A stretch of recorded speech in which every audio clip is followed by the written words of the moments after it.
pēdējā gada laikā Valdemāra gars ir pieklāvējies pie ļoti daudzu dvēselēm. 200 gadu atpakaļ viņš dzīva, un 22 gadu vecumā viņš bija šeit Ēdolē.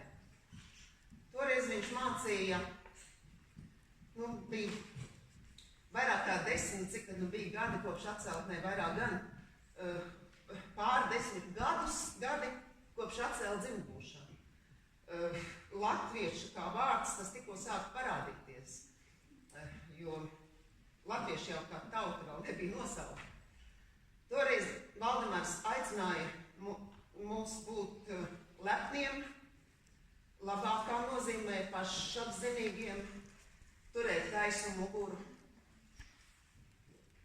saprast, ka mēs esam līdzvērtīgi citām tautām. Valdemārs aicināja atvērt bibliotēkas, atvērt skolas.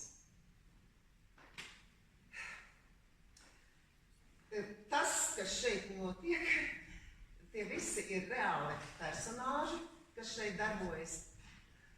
Tas Lepevičs, muižas pārvaldnieks, viņš arī ir bijis muižas pārvaldnieks, bet tam viņš ir bijis rakstvedis, Brūža inspektors, rakstvežu palīgs, mērnieks, tie visi ir vēsturiski personāži.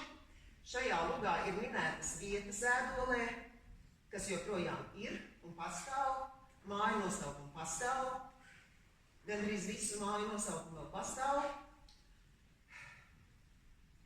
Ir liecība, ka 1849. gadā Valdemārs spēlēja izrādi, un viņš pārģērbis par sievieti. Jo, sievietes jau sēž mājās un sabiedriskā dzīvē nepiedalījās. Tēlotāji bija tikai vīrieši. Šodien mums ir otrāda situācija, jo mēs uz skatuves ir tikai vīrieši paredzēti, bet mēs nevaram tik daudz vīriešus sameklēt. Mums ir sievietes, kas tēlo vīriešus. Daži no tēlotājiem ir pirmo reizi uz teātra skatuves, bet lieliski tiek ar savu uzdevumu galā.